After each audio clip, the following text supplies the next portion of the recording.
ইলিশ মাছ থাকলে আর কথাই হবে না ভাত খাওয়ার, মানে আর কোনো সবজিই লাগবে না। আর ইলিশ ভাপা হলে তো আর কথাই নেই। যাই হোক, গরম ভাতে ইলিশ ভাপা দিয়ে খেতে ভীষণ ভালো লাগে। তা আজকে বানাবো ইলিশ ভাপা। সর্ষে নিয়েছি সাদা, কালো, পোস্ত আর বেশ লাল পাকা কাঁচা লঙ্কা নিয়েছি। তা কাঁচা লঙ্কাগুলো আমাদের গাছের, তা জল দিয়ে আগে ভিজিয়ে রেখে দিলাম। এবার বাকি কাজে এদিকে চলে এলাম। এখানে ইলিশ আছে 3টে, আর গাদাগুলো খুব বড় না খুব ছোটো নয়, বুঝতেই পারছো।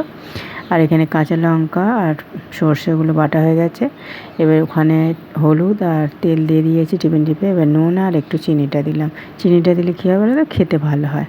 সেই জন্য এবার ভালো করে মাখিয়ে নিচ্ছি। জায়গাটা ছোটো, আমি জন্য জায়গাটা পাল্টে নিলাম। কেন বলো তো, ইলিশ মাছ প্রচুর হালকা, ভেঙে যাবে চাপে চাপে, সেই জন্য আমি জায়গাটা পাল্টে নিলাম।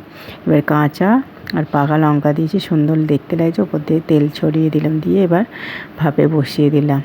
তা বেশিক্ষণ লাগে না ইলিশ মাছ ভাপাতে। তা হয়ে গেছে, দেখো সুন্দর কালার হয়েছে আর খেতেও অপূর্ব হয়েছে। টাটা।